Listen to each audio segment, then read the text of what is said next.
What? No, it's fine. Take care of it. Yeah, I'll send it out to you guys.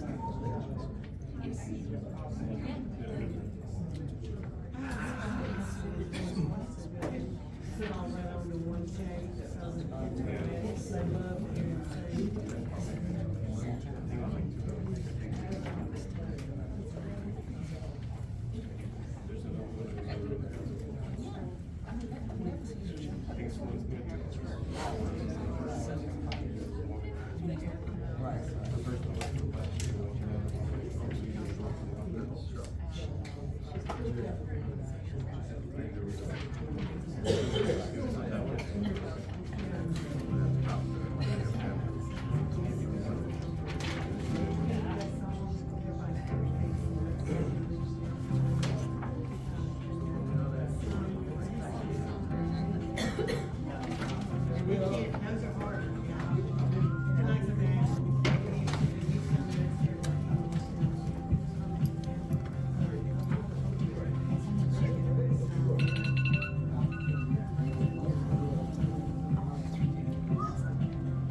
All right, I'd like to call this meeting to order, to have a motion to adopt the agenda. Second, all in favor?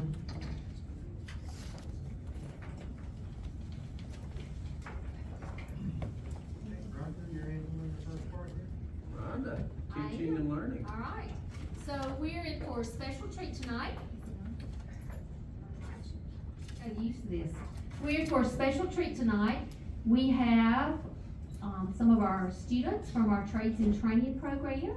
We have a young lady here, some of my favorite people here in the audience. And so the trades and training program has been, we've had the program for about 3 years now. Rodney Presley, Rodney, if you'll come on up, he is our instructor that leads these students. The unique thing about this program is he does it just like it's in industry. If these students were working for a construction crew out there, they have their trailer where they receive instruction. He has crews in the morning, he has crews in the afternoon. And so we're gonna get to hear tonight about some of the exciting projects that they have been doing. And then we're also gonna get to hear from some of these young men and young ladies. Yes. Thank you, board, for having us today. You want me to go ahead and bring them up? You want me to tell you a little? Bring bit 'em about up, the- Rodney. Bring Bring them on 'em up. All right, come on up, you all. So I'd love to showcase this group. Now, this is not all of our group. We got about 13, 15 in our summer program right now. So I have a mixture of different schools. We have Justin Simmons from Chestatee, just graduated. We got Berto from Johnson High School, okay? And he is a junior, going in to be a senior next year. Rose Ortiz is from graduated Chestatee this year. And Corbin Mealer is a rising senior at Flowery Branch High School. So I had a mixture of last year and upcoming this year. And part of our projects throughout the history of trades and training has been, we've been up at the farm doing a lot of pole building and restroom facility up there and doing a lot of on-site construction there. But then we were asked to take on a revitalization of a building of White Sulphur and transfer it into Iverson Early College. So we did a good little facelift on that building. And so these students were a part of that. We did demo, we did light fixture change outs, ceiling tile, grid. You know, we did just a whole gambit of, a lot of painting, just a whole gambit of, stuff in that project. So we run it, like Ms. Sample said, we run it just like a job site. You know, PPEs, you know, safety first with everything. And so, with all that experience, we getting them coached up and trained up to get into the industry.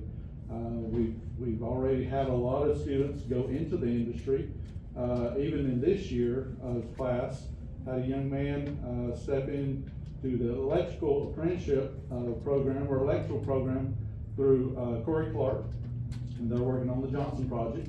And so, then, a guy just got hired with Gary Daniels, I believe last week, it was his last week with him.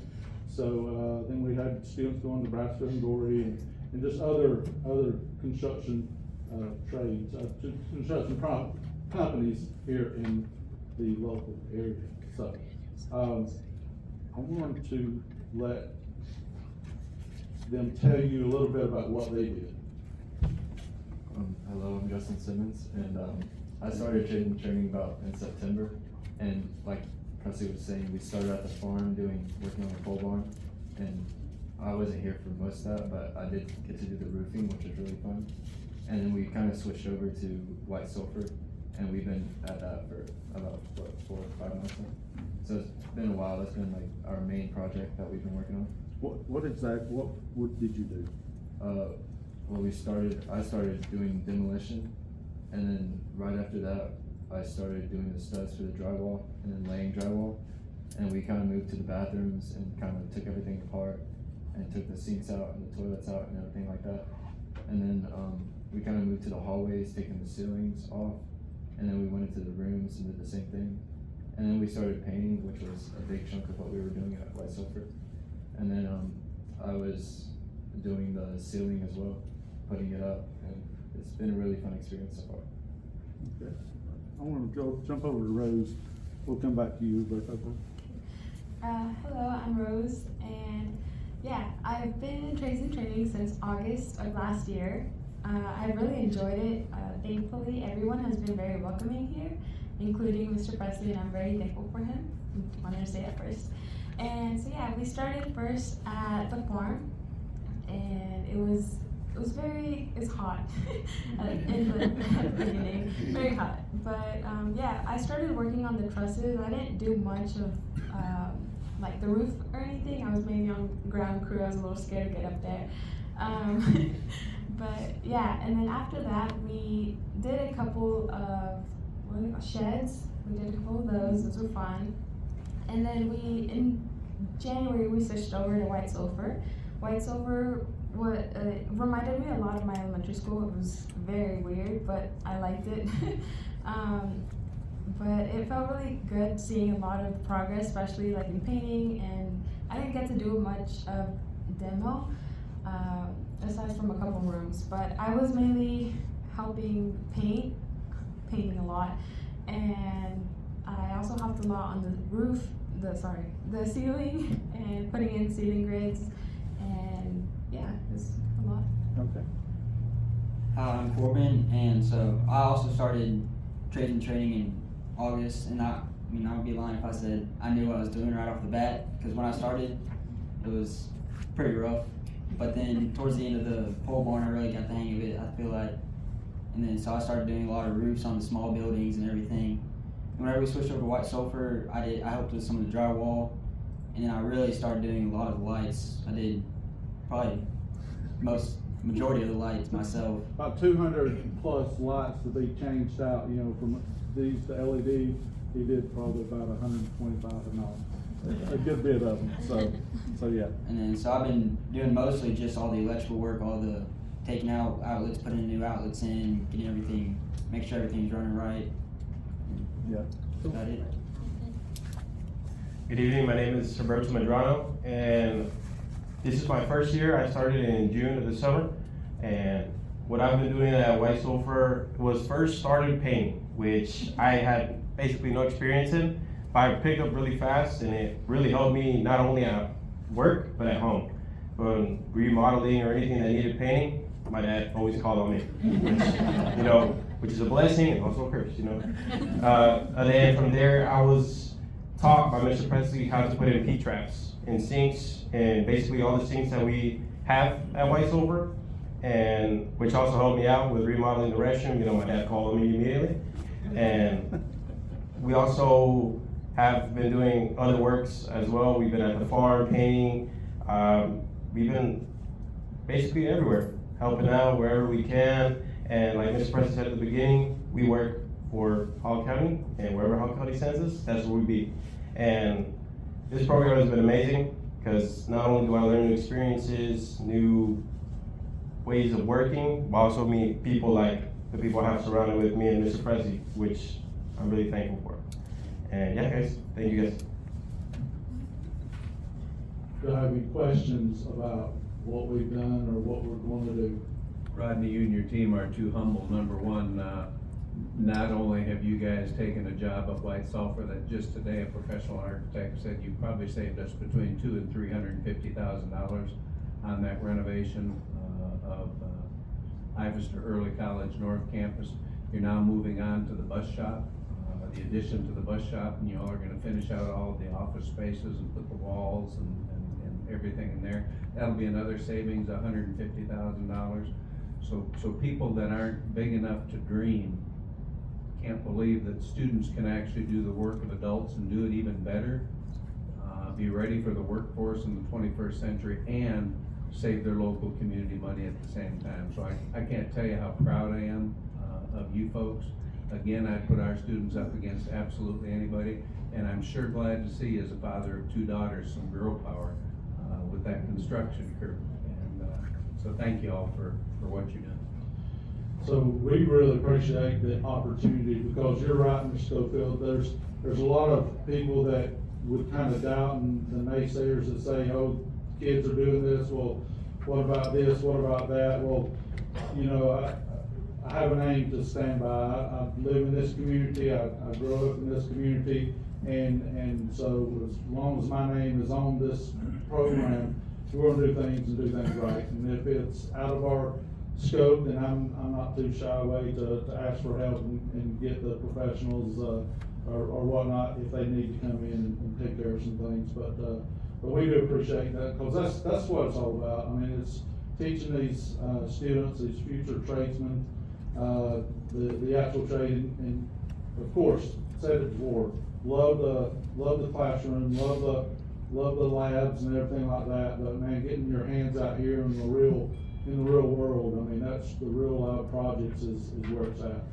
Getting them trained up and feeding them into these local companies, and getting them coached up to them. So we do appreciate that, and we've been around Lula, Riverbend, and Cherokee Bluff. So all the renovations, we've had our hands on something at least at some of those renovations.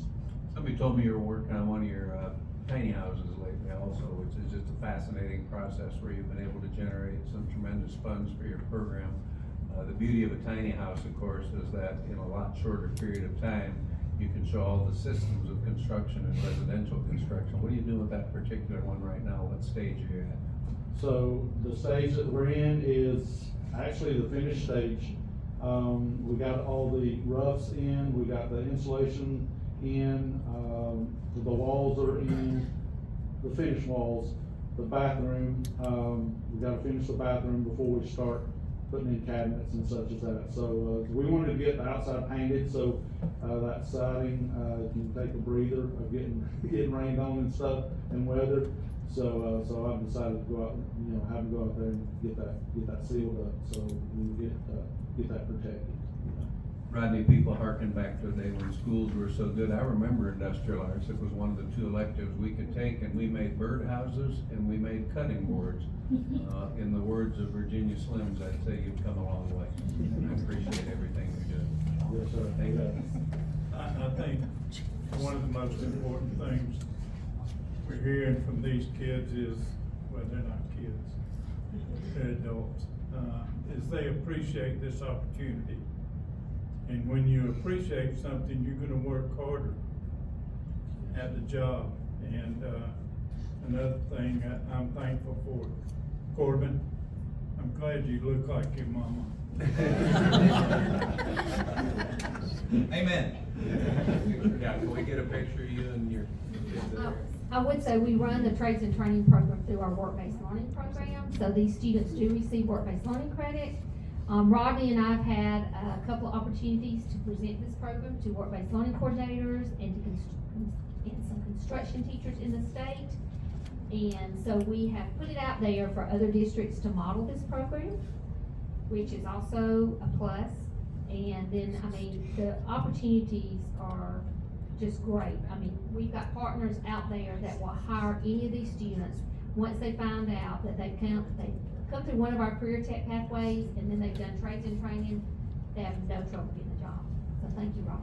Thank y'all so much. Y'all have made an impact on Hall County Schools, so you're leaving a legacy for kids that are coming along behind you. And I know Dad's probably working you hard right now, fixing everything in the house, but guess what? You're gonna meet some little gorgeous girl and get married and build your own house.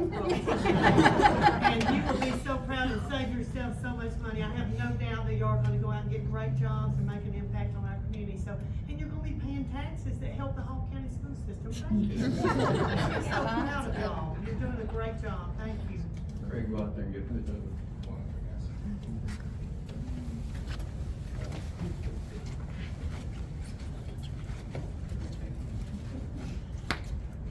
Take them for some pizza and bring me back my card. Yes, sir. And the receipt. I got stories if you need them about your dad.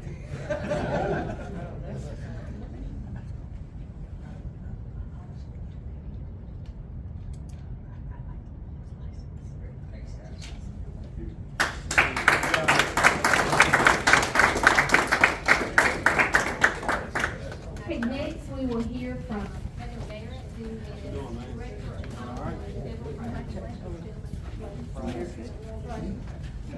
I have been tasked to give you a quick update on federal programs and where we're at.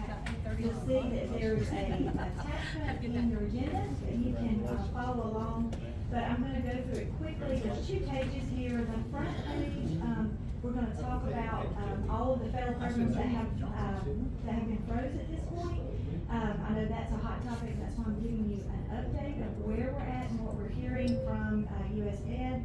So on the front, everything that's. Heather, before you get started, just for some context for the board, that this has never happened before. We've never had federal funds approved by Congress, signed by a president, and then withheld at this point. So what she's gonna show you is a page of the funds that have been withheld, at this point, and then a page of the funds that have been released.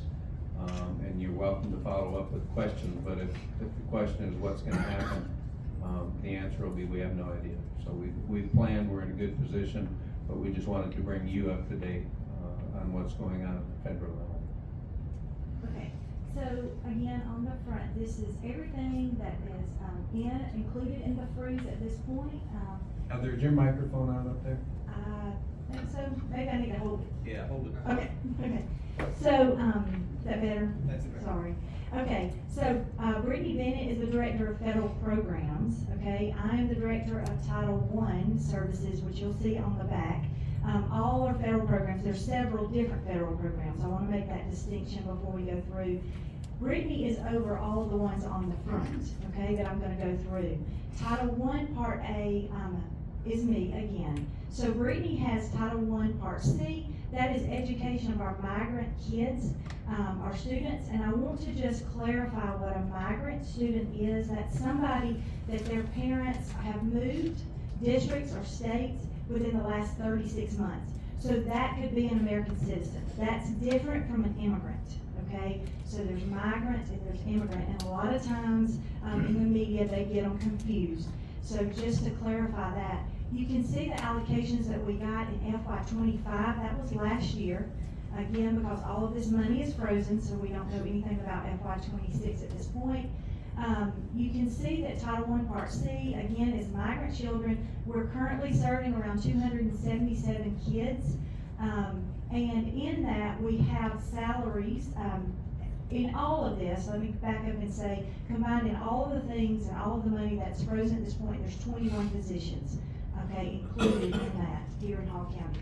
So in Title I Part C, there are 4 that are student support parapros, that go out and work with our migrant students, and there's 1 recruiter actually finding the students and helping get them in school because they are moving so much.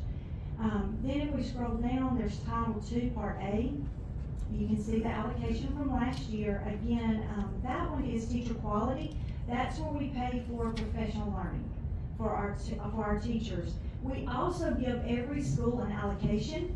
You can see how we divide that up per school. And the money at the school level can be spent for subs. Maybe if they're bringing in an instructional coach and they're gonna lead professional learning for the day, they can pay for subs for their teachers. Maybe a teacher wants to go over and do a peer observation, maybe just a half a day, but that's what the individual schools use the money for. And then the rest of the money, we pay for 4 professional learning specialists here in Hall County that works with all of our schools, and then 2 instructional or school support specialists. Again, those 6 positions are district-wide. They're district positions, and they work with all of the schools here in Hall County. We also pay out of Title II money, gifted, dyslexia, instructional coaching, and reading endorsements for our teachers when they need that endorsement, and that endorsement comes from Pioneer RESA or Middle Georgia RESA. Okay, we're gonna skip the box at the bottom. We'll come back to it if you'll scroll back up on the other side. Title III, this is ELL. These are students that we are working with, LEP students. You can see last year's allocation again. We have in this budget, we actually fund ESOL endorsements for our teachers that are teaching ELLs, but this money is supplemental. So I also want to make a distinction here. A lot of times people will use ELL and ESOL. Those are 2 different things, okay? ELL comes from federal funding. That's this money, okay, under Title III. It's supplemental. It's on top of everything that we're doing for our second language learners. ESOL is funds that come from actually Georgia DOE. It comes from the state level. So those funds are state level funded, and it comes off of your QBE formula. So that's where we fund our ESOL teachers. So in giving this presentation tonight too, I want you to also hear that there's a lot of positions, a lot of people are fearing what they're hearing in the news media. So the ESOL positions, there's 96 positions here in Hall County, all that comes off of QBE formula, okay? That the Title III money that we get from the federal government actually is supplemental, and everything there is above and beyond what we're already doing for our students of that are second language learners. Also included though in Title III are your immigrant students, okay? And right now we currently have 1,507 students that are immigrants, and each year that's based off of our October FTE. So we get the FTE count, it's certified, and then the state will allocate money through federal funds for however many immigrant students we have. Heather, immigrant, just to clarify, these students new to the country this year, is that correct? Correct, yes. And then Title IV is the last one that's included in the funding freeze. This is student support and academic enrichment. Again, there's 4 areas. You can see the 4 areas that we have in the allocation for last year. Here we pay for our college and career coordinators. So we have 2.5 people. So we have a retired person there working, a retired teacher, and they're actually recruiting for dual enrollment. So they're working with Lanier Tech, Burnell College, UNG, even UGA. My son was one of those students that had the opportunity to go to UGA and was dual enrolled as a senior. And so those college and career coordinators are working with our students across the county with those students. And then you see safe and healthy there, and then effective use of technology and professional development. Now, let's go back to the box on the left. So salaries, what is that? That's the bottom line. So with the 21 positions, there's $1.8 million basically tied up in that with salaries and benefits. We are estimating right now a carryover within all of the funds that are frozen of about 1.3 million. That would be a carryover from several years. Also, we're looking at what we think may come in from the state from other LEAs that are the funds that are being reallocated. In other words, if you have an LEA that has not spent all their money, the state, when that money comes back in, they'll reallocate sometimes back out to all of the LEAs. So we're estimating right now about 1.3 million. Now, this bottom line is, if the freeze carries through and we do not see the money, we do not see any of the funds on this front page. So where that's at, all of this was signed into law in March, okay? July 1, it was pulled back, it was frozen. Congress has 45 days to act. In 45 days, that would be around August the 15th, 16th. At that point, if they do not act, then the funds have to be released to the state. That is in statute and that's law. If they act, then they can vote to freeze it. And at that point, we will not see the funds for FY26. So we're watching that carefully. I will tell you, there's not a lot in the news. If you try to see where Congress is at right now, they're not really talking a lot about it. I will tell you, the thing that we're hearing from Georgia DOE is that Superintendent Woods, he is working to make sure that all of our schools have what they need to move forward. So the bottom line here, if we do not see the funds this year, we would be at a deficit of about $560,140 to fund where we're at right now with the positions that we have. Okay? So now I'm gonna move to the next. Questions on that front page, Mike? Yes. So is the plan to, continue to finance that, we would pull from other resources or not hire? First of all, the plan is to do nothing right now and not cause any kind of, worry within people and anxiety that programs are changing at the 11th hour. I don't know that we'll get to that point, so again, we'd have to talk with this board about what the plan would be. Obviously, there are reduction in force plans available out there. If you decided you just weren't going to do it, you could cut all that.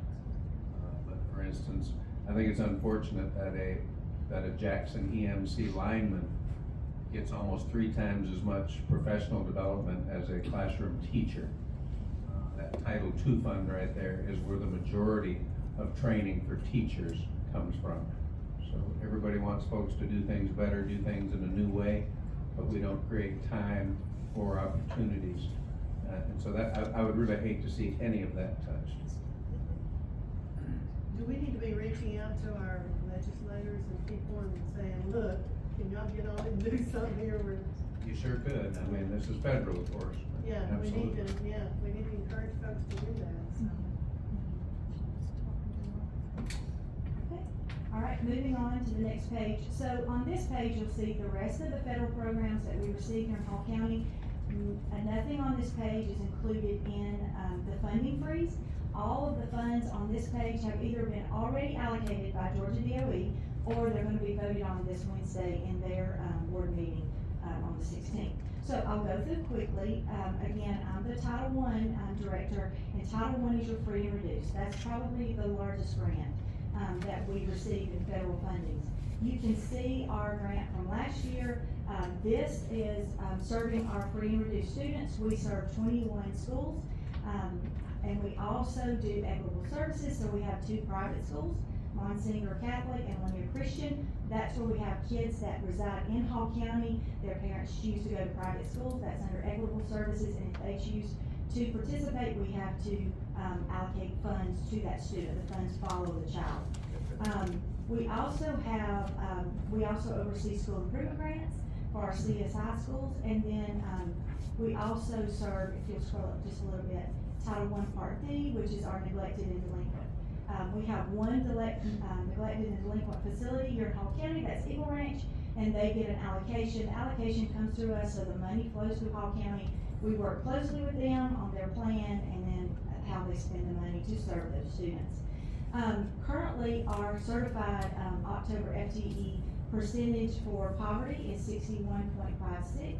I will tell you that's about a 3.2 decrease from last year. Last year it was 64.85. So we will be working closely this August to make sure that we have all free and reduced forms in, that we are working closely. We work very closely with nutrition in making sure that every child that needs the services that they're getting that. So we will be looking at that very close. Then on the other Heather, side. before you keep going, 21, because I want this board just to appreciate, you say 21 Title I schools, what comprises a Title I school? Okay, so, if we look at the percentage, so on that October FTE, when it comes in and it's certified by nutrition, we look at the percent poverty per school. Right now, we're serving around 61% and higher here in Hall County, so schools that are about 61% and higher. We do have some that are coming on up, and they're getting closer and closer to being free and reduced. Now, I will tell you, at times, we will hear from a principal and they'll look at what they're at, like today, what their percentage is, and it'll be higher throughout the school year because it'll change as more and more free and reduced lunch forms come in. But remember, the federal government, they do whatever's certified on that October FTE. So that's why we only have 21. And also just, so when you're hearing these numbers, if a principal would say, well, I'm over that, well, maybe at this point, but at the October FTE, and when the state certified it, it was not there, okay? We can serve any school that's 35% or higher, but we're serving right now around 61.5% and higher, okay? If a school gets to 85%, we have to serve them, but we would be serving way before they get to that. So that says that 61% of the students we serve, up to 28,000, live in poverty. Why in a cluster do we see significantly lower percentages at the high school than we do with those same babies that came through the elementary and middle? So, and I will tell you, we get asked that a lot in working with our high schools, because we have some where every school in the cluster, but not the high school, even the middle school. And I will tell you, the only thing that we can find is that it's harder to get high school students to fill out those forms. And we are going in, I will tell you, one that we're gonna be working very close with this fall is West Hall High School, because they're so close. But we have to get that poverty percentage up to where they can be served. So, but that's the only thing, because the students are the same. We look at the students, we're comparing from school to school, seeing who's moving. Even when we're doing these calculations and sending to the state, we have to look at, like when we pull Everwood together, we have to look at every single student who's free and reduced and where they're going. So we're looking at that, and it's not really a change in the students. The only thing that I can tell you is it's just harder with high school students to get them to actually turn in the free and reduced lunch form. But I will tell you, that's gonna be a focus this fall, and we've already been talking. I've had that question a lot. So there's not a magical machine that just picks up all the Title I kids living in poverty and sends them in. Parents have to fill out a significant amount of paperwork to qualify. So when we're saying 61% of our students, and we know that high school families just don't fill the forms out, we're probably closer to 75 or 3/4 of our students living in poverty. Yes. And I will tell you, we work closely with nutrition, and we are pulling our direct certified students, which, what that means, nutrition is able to pull any kid that's like on Medicare, Medicaid, those type things. We can pull them automatically in, and we are doing that. And then we're also going in, so those kids are already being qualified through that process, but we also are just trying to find all the others that need to fill out forms.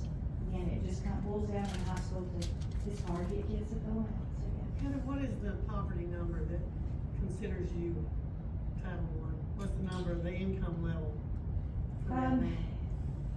Off the top of my head, I can't remember what it is this year. It's different, there's a chart, and I can actually send that to you, and it's by how many students that you have in your household, and it changes. It's pretty low, but I can't remember what it is off the top of my head right this minute. She can get those for I you, can Deborah, get and they're those. based on the Just federal kind of a poverty. ballpark number. It changes every year, I know. It does. It changes every and year. it floats depending on the number of individuals in the household, but again, as Heather said, it's pretty low. It's around And it's a 28. figure that I can't imagine how people live. Survive, you know, that's what I was wondering. I wanna say it's around 28,000 for one student, but I will make sure that I get that and I'll send it to you, because it does change every year, and I don't know the numbers off the top of my head. And then those high school folks, like when those parents come in for open house now, is there a way to get them to sign paperwork then? Because in elementary, everybody came to open house. In high school, I know that's not true, but you do have more that come to that than anything. Yes. So if you yes. could encourage folks, And is it an we- issue of language, of they don't like to fill out paperwork, you think? I don't think so, because we also have parent liaisons. Now, parent liaisons are not paid with federal funds, but we have parent liaisons at every school. They're general funded. We do work closely with them with Title I money, because it's part of our parent-family engagement. So we have parent liaisons even stationed at all of the schools, and so they're working too with those parents, especially at West Hall, and that's the one that keeps coming up in my mind. So I don't know that it's a language, and I know also that they're putting out the forms, everything's open, but I will tell you too, and I don't know the statistics off the top of my head, but just in talking to principals, some students are not even coming to open house as much as they were in years past, and that's kinda odd to me too, and I don't know why. I don't know if it's because now they can look on their phone, and they can see their schedule, if they're in the campus, so, hey, I've got my schedule, I don't have to go to open house, I already know all these things. So it's just majority of your ninth graders, but there's 10th, 11th, and 12th graders also that are living in poverty and need to get those forms in. So that's why we're gonna really put an eye there and see what we can do this fall and work. And not only there at all of our schools, because again, as Mr. Schofield was saying, we know this number is higher than what we I'm actually sure have in high school, certified. some of it too is they, a lot of them don't eat, some of them leave campus at lunch. But if we could just stress to them, you would help your school, we can get more resources for your school. Yes. Even if you don't eat lunch, if you'll go ahead and apply and help us out, so maybe And we can. I will tell you, we even go, again, when I tell you we have a partnership with nutrition, we work with them. We even pull names of students that in the past have been on the free reduced lunch. We pull those names, and again, all of that's confidential, so you have to be very careful with that information.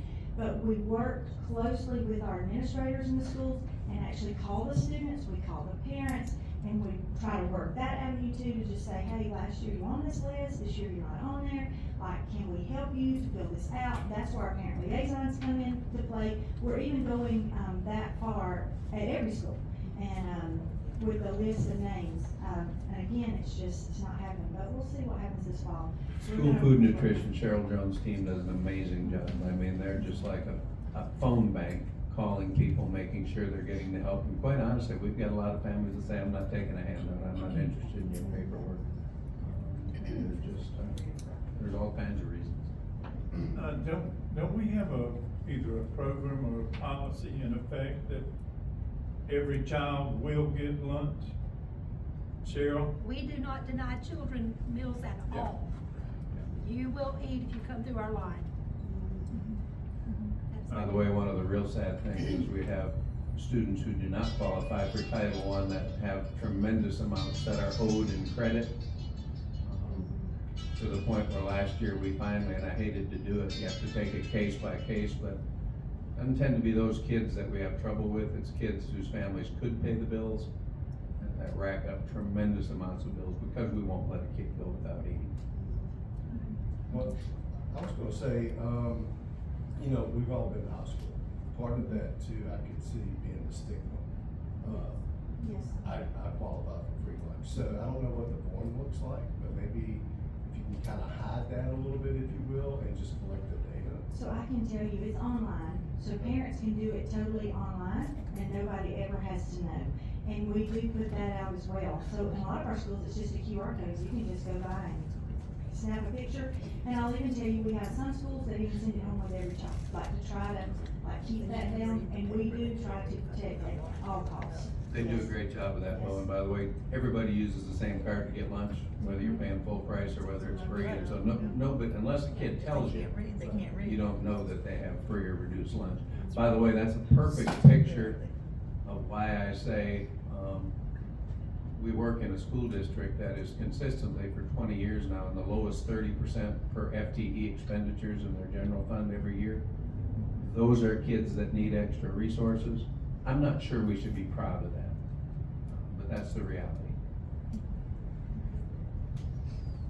Cheryl said that. She sent it. Cheryl has sent that chart with the poverty level. So for, with one child, it is Household of two.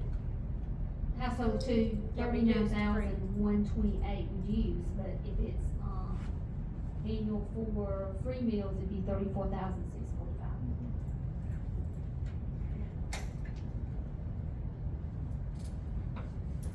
Okay, all right, so then the last, couple of programs over on the side, Dr. Betsy Ainsworth is Director of Special Ed. Again, those funds, are gonna be allocated, they'll be voted on the 16th.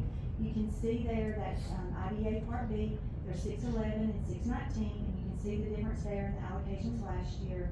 And then the last two at the bottom, Rhonda Samples, Executive Director of CTAE, Perkins money that flows into Hall County.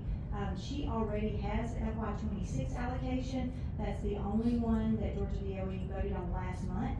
And I will tell you, due to that poverty, the decrease in poverty, that I was telling you about from the 64% to the 61, she was reduced $60,000. So that free reduced lunch number actually is very important across all programs in Hall County. Like, it's not just for Title I Part A.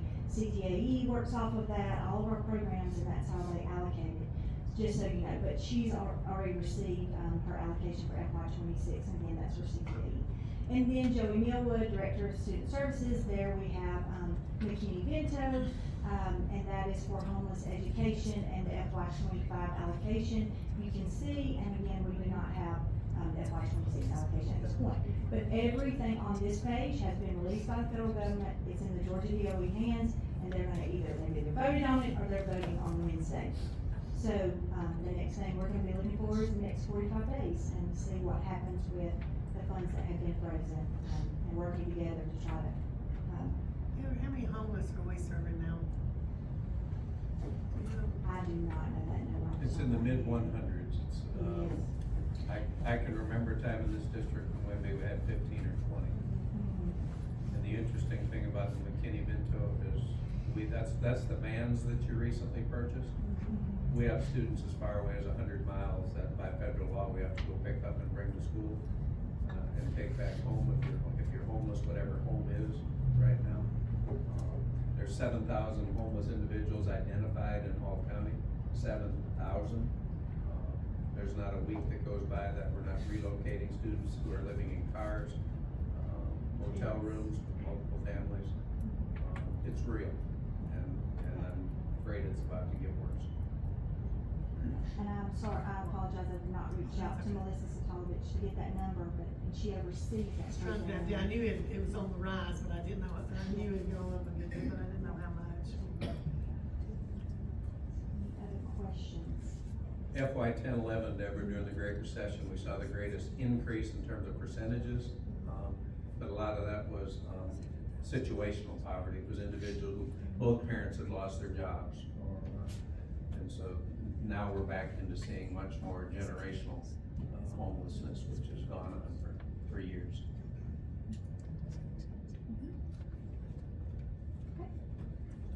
Thank you, Heather.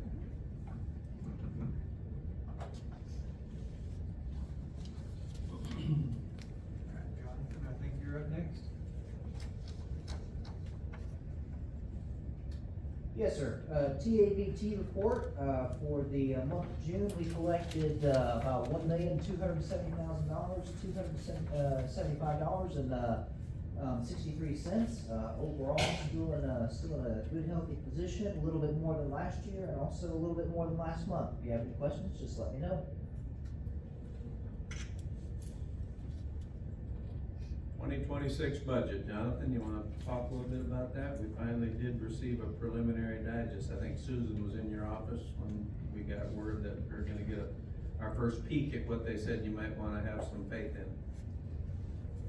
Yes, sir. So based on the preliminary data, that we received on Friday, right now, the major changes from the last budget we had, we show, a small local revenue change of about $10.1 million, in the local digest. Expenditure information, stays the same, but we've also seen, a significant increase in the number of exemptions, for the county, and so, that makes up a larger part of the digest as well now. We'll talk about some of those specifically, but when you look at increased expenditures for just this year alone, by the way, you will pay $53 million in health insurance, costs for your employees this year. That's probably worth saying at least 3 times. $53 million, $53 million, that we have no choice over what health insurance we get. Every employee is eligible for it. I'm glad that they have it, but that's $53 million. Every certified employee also gets teacher retirement. And you can see that the increase this year was $2.1 million, That comes out to a figure that's now approaching $35 million. We spend almost $100 million a year on health insurance and TRS premiums that you pay on behalf of your employees. That being said, you can see where some other increases for this year are. That's a total of just those areas up there, and it shouldn't say 3, Jonathan, it ought to actually say 5. $14 million of increases, and you see that the total expenses for this year are more like $10 million. Want to thank the staff, they've cut $4 million of expenses just from last year's levels before we even started this year, because we knew it was gonna be a tough year. Let's talk exemptions, because I never met anybody who doesn't like an exemption. Your newest exemption this year, your homestead exemption, at a 40% value, which means you have to multiply this number times 2.5, we are exempting a new $531 million worth of property from the digest this year. Multiply that times 2.5, a little over $1 billion in 1 year of additional exemptions. To compare that, we often have said that exemptions grow in this county at the rate of about 10% a year. Even senior exemptions only grew a little over 7% this year. But again, the new homestead exemptions, they make up 73.4% of the increased exemptions this year. They took our total digest, now that we've got the preliminary, from 20% being exempt to 27% being exempt. And again, never met anybody who doesn't like an exemption, but folks, that trend is unsustainable. And just want to make you aware, not only with the homestead exemption, did you increase by over $1 billion of exemptions, but keep in mind that only affects about 45% of the properties in Hall County. So what that says is the individuals who don't have a homestead exemption are gonna make up the difference. So, never thought it was good policy on a public basis to pick winners and losers, but that's certainly what we've done. Be glad to answer any questions on the exemption front.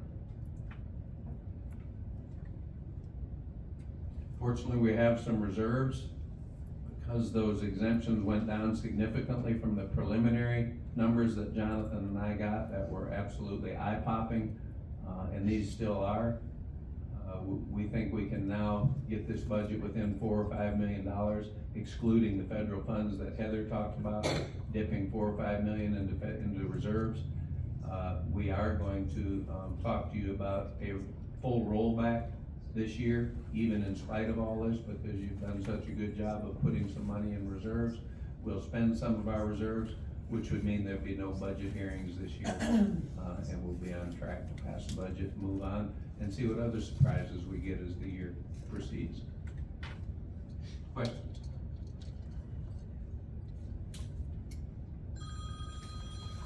And again, you've had the budget detail sheets now for a couple months. Feel free to ask any questions that you have as we continue to go along, as you already have been. But I want to thank our team for the work that they've done just to get us in this position. We're fine for the foreseeable future.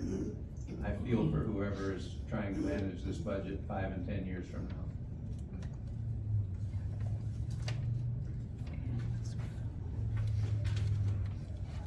Jonathan, anything you want to add? No, I just appreciate it, because 5, 10 years from now, we've got. You can call We're us. gonna talk to you about that. Again, Jonathan, if we are in a position where we don't, I know you've got a budget calendar that you gave to the board, but if we don't need to have hearings, is there any chance that we could look at that and bump it up even quicker? There is a possibility, there is a possibility there. The one thing that we do have to do is under law, we do have just a single hearing that is required, which can be concurrent with a meeting. And then, we have to advertise our 5-year village history in the paper. So, those would be the only 2, requirements. Let's take a look at that, you and I can talk some more, and then we can get some information out to the board. One thing I do think we're going to do, we're going to do a better job when we talk about employee salaries. I think we've got to get away from that core salary, and we've got to start saying, this is how much money you're getting, and including the insurance, because the insurance is phenomenal, how much they're spending. If they weren't in education, they'd be able to buy insurance that was probably more than what we're having to pay. So we need to start stressing that to folks more, that that's part of your salary. We're paying that, and teacher retirement, same thing. Teacher retirement also, Dan. Teacher retirement, and again, folks will tell you quickly, teacher retirement's one of the best systems still out there, but I don't know if it can last forever and ever if we, don't just make some changes.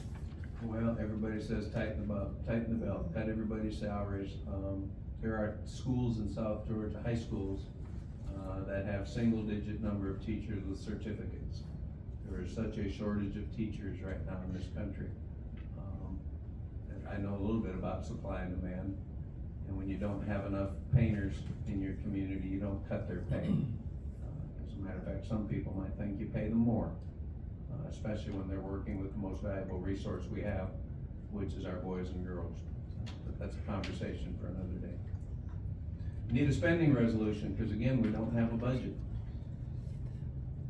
Jonathan, you wanna just explain very quickly again what this allows us to do? Yes, sir. So this allows us to spend up to 1/12 of the FY 2025 budget, for a single month of August. The end of August, the resolution runs out. And again, you don't need any action on this tonight, but it's here for your reference for the, regular board meeting. Once again, I know you get tired of the word unprecedented, but Mr. Lovett, who was in charge of the budget for 44 years, said we've had a few years where we've had to do 1 month, we've never done 2. This may be a year that we do 3, because these, local resolutions and state resolutions, have caused havoc in almost every district and municipality across the state, so. Moving right along, Jonathan. SPOS report is before you, so, we collected $3,755,637.49. It is a little bit down over last month and last year, but if you do have any questions, just let me know. Matt Cox, some project updates. Yes, sir, we have 10 reports tonight. You'll see Everwood is no longer on the list. We now have our full certificate of occupancy, and we're ready to use it as a school. Also, the bus shop is off the list. What we've added, number 10, World Language Elementary replacement. You'll see a little bit of information there about the work that we're doing prior to demolition. Just kind of getting things set up, but you'll see some schedule information in there as well. So going through these, Five Ranch High School engineering renovation. There is some other work. We've actually completed the addition for the engineering labs, but we are doing some work in the main auditorium. We have our three older auditoriums do not have a catwalk, so it's very difficult for them to adjust lights, to replace lights, all of that sort of thing. This is the first one we're trying at Five Ranch to just see what happens if we put those, basically do a system that will come down, pulley system that comes down. It's motorized. We bring it down, we adjust the lights, change lights, whatever, move it back up. It's not ideal, but it's a lot better than kids being on ladders that are pretty tall and not very safe. So if this works well, we will probably be coming to you for the opportunity to do the same thing at Cherokee Bluff and Chestatee. Second project, we have Chestatee Middle School roof and HVAC renovations. Also a few renovations inside as we're getting rid of the last 2 of those half-circle lab classrooms that don't function well. You'll see here in these photos, TPO roof is on, so that's a big step. The new units are there, so we're making good progress. And I'll just say, overall, everything is on schedule, so we're looking good for being ready for kids. Just as a matter of figuring everything out, how many days is it until our teachers return? They return 2 weeks from today. It's always a race, get these things finished. We're doing great. Next one, Davis Middle, similar to Chestatee. We actually already done some of the renovation work there in a separate project, so it's a little simpler. We do have some self-perform work at Davis Middle where we are creating our second manufacturing lab. So that is part of the work that we're doing there as well. That is self-performed, not through the contract. Next one up is Johnson High School. This is very pleased with how Johnson High is going. We kind of focus on the addition, but there's some really great renovation work going on this summer. So here you see the addition, see the brick going on. Roof is on, of course, has been for some time, so things are really moving along. But as we scroll on through, you'll see some shots of some of our interior renovations. Our Learning Commons is essentially complete at this point. We are finishing up the CTA renovations for broadcast video, and the construction, I always call it the early construction. I'm not sure what its official name is, but kind of construction basics. You'll see some of that work. That's what they're calling workplace learning. Also, we took this opportunity to catch up the construction area back here. We air-conditioned construction, the only lab that wasn't, and then we've also created an outside working space for them so that they can expand out a little bit more and do more things. It's always good to have that flexibility to work outside. Mac, I think Brian got a complaint that you filled in the swimming pool in the media center, but Brian, they did do that, and so. We still have one in the courtyard next to us. Yeah, that's right. It's still there. Just make That's sure- our relief valve. Make sure the water flows adequate in that. And we joke about that, but we did have a plumbing problem there last year. We had It almost created a Yeah, that's swimming right. pool with the media center. It's amazing how much more usable space they have. It is. Well, there were a lot of things about that building in the 70s when I was there that were like, why in the world? It was a different time, North Hall High, making great progress there. Roof is on. We have all of our floor slabs poured, and so you're seeing now masonry work is going on. We're gonna just continuing on. So again, this one is always, as we know, bid a few months later and had a hard start because of where it is on the property, but it's coming along very well. Also some good renovation work here. We're doing some of our restroom renovations as we've done at the other schools, and doing a little bit of work to create an outdoor area for the STEM area, so that the kids have a little bit more space to work outside.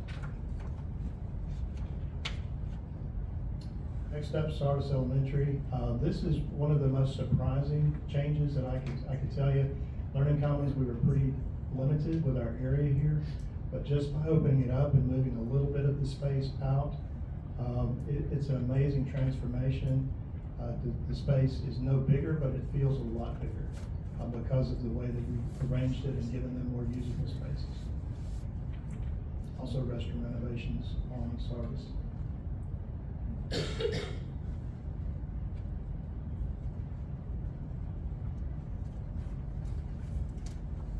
Next up is the Oakwood. We're calling Oakwood site to keep it clear, the difference between it and World Language Elementary. So, but this is where World Language will be going for the next 2 years.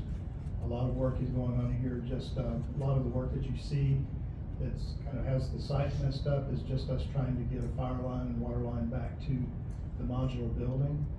Other than that, the majority of the work is related to doing some things to help with site circulation to get more stacking space for cars on the property, as World Language has a high number of cars.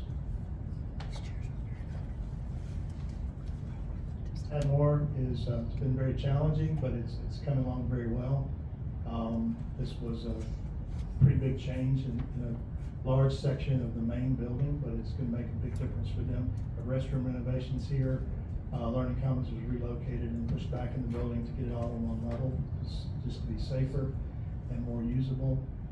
But it's coming along very well. And that, if you go by right now, it kind of looks a little scary because of the front parking lot, but they waited until the end to do the work to replace the storm line and get that corrected so that we don't pond water right in front of the school. the office staff had to move out during the summer, have they moved back yet, or Not yet, they're still at East London. when do they expect to be able It'll be close. It'll be In down the that wire. We had 2 weeks. In that hour. East Hall High School, also one of those that will surprise you, is it is the same band building. There's nothing new, nothing added, but just by rearranging the spaces, the building feels so much larger. This is the 7th of 7. We've done something at every one of our band rooms because of the tight space that each of them had. This one was one where really just rearranging things and making it more usable has made all the difference in the world. We also have 2 CTA renovation areas at this school. And I said something wrong. Davis got a construction lab. The manufacturing lab is here at East Hall, our second manufacturing lab.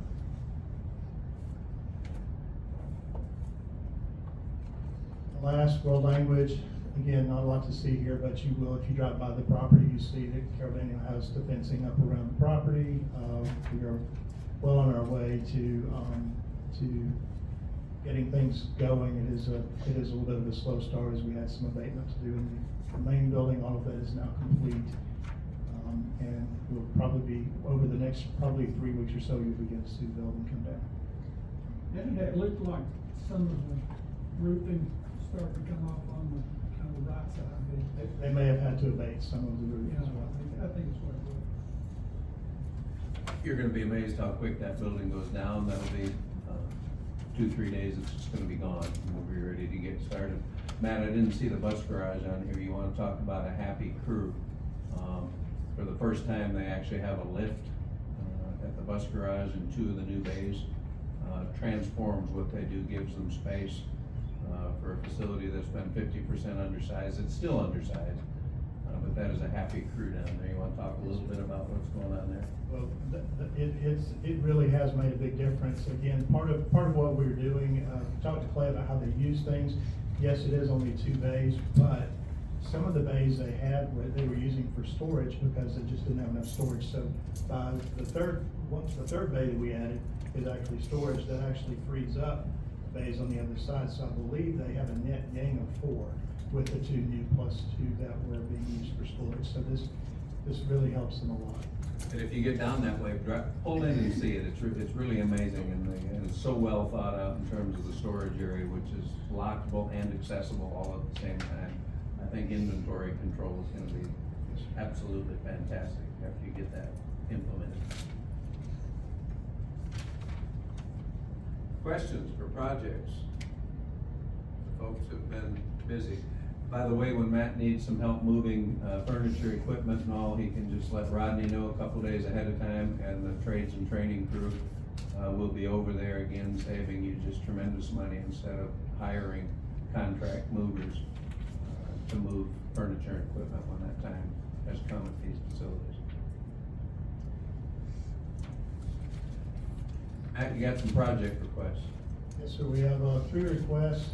First one, we've been in process of upgrading our HVAC control system. It's an upgrade that we have to do to what we call the front end. We've done all but these 4 schools that you see here. LCCA was just a mistake, that we missed it as we were making our list. The others were buildings that were in question as to what their needs were gonna be, but we wanted to go ahead and get those upgrades done. The second item that I have, the Walker Mountain Elementary, we've made upgrades to, there've been some changes in EPD requirements recently. East Hall High, we needed to do upgrades to the system there because of the work we were doing.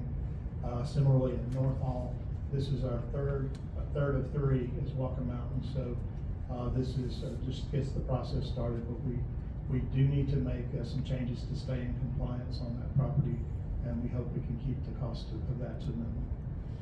We do everything we can to get as many schools as possible on city sewer. It is quite honestly a nightmare with all the schools we have that used to have treatment plants. We're down to how many now, Matt? Just 3. Just 3, which is absolutely incredible. And those 3 are? Actually, technically it's 3 plants.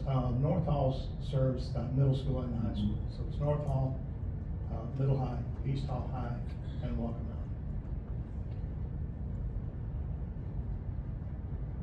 WLA elementary, is that the Oakwood side? Yes. That's gonna be a little confusing over the next few years. That's what we're striving to do, is to call it WLA as it's there, so. And Rhonda help us out, because sometimes things just don't get, it's a telephone game when people, machines are not floor scrubbers, that are robotic. What are those machines, Rhonda? It's the computers. Computers. Next time, let's call them Chesty computers. High, the Chromebooks are not working for our computer science. And so we need some laptops for that, and then East Hall High would be some computers for that. We need that money. Yeah, that'd be great to do tonight, but I just did want to make it clear that those are not robotic scrubbers that are cleaning the floors. I'd like to recommend that those funding requests be approved as presented. I have a motion, a second, all in favor?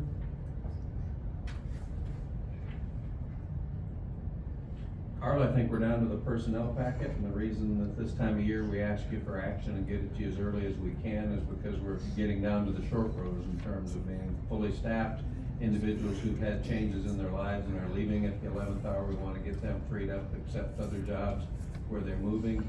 But any questions on the personnel packet? How many do we have left? There weren't many on there, I looked. There aren't, but our principals have been working this week, or actually, I'm sorry, the end of last week and today, they've been processing lots. We're down to, we've got 13 vacancies, at this point. 5.5 of those are special education vacancies, and, I was on the phone a lot this morning with principals talking through various candidates, so I expect that number to be reduced even further, in the next 2 days. Where are the other openings? Cause I know people asking about some openings. Because we've got 13 openings around the district, they're in different places. So for example, we've got several of our elementary schools that have, self-contained special education openings. I've got a full list that I can certainly give to you, and, whenever folks email us and ask us, then we give them those lists of openings that we have available if they reach out to us directly. And Deborah, by the way, in positions like elementary education, at this time of the year, when we're short a position or two, I know it sounds like it makes too much common sense, but we drag our feet a little bit, because until the butts get in the seat, we don't know where we're gonna need teachers and if we're gonna need teachers. And so we'd rather hire a couple late than to have a handful more than we need. So we're in really great shape. Change in our numbers? Have we had much change in our numbers? Not much change in our numbers. I think, Rhonda, you were looking at kindergarten numbers today, and they're similar to last year, Matt. Is that- Matt has those numbers. Sure. This time last year, we had 1,445 kids enrolled for kindergarten. This year, same time, July 11th, we had 1,447, so a net difference of 2 kids. But for context, by the 22nd of last year, we had 1,697 registered, so we'll pick up the 300 probably. And we'll end up with 1,900 kindergartners before it's over, but I don't anticipate much change. We would like action tonight on the board packet if you guys are amenable to that. Do I have a motion? Motion. Second, all in favor? One absent.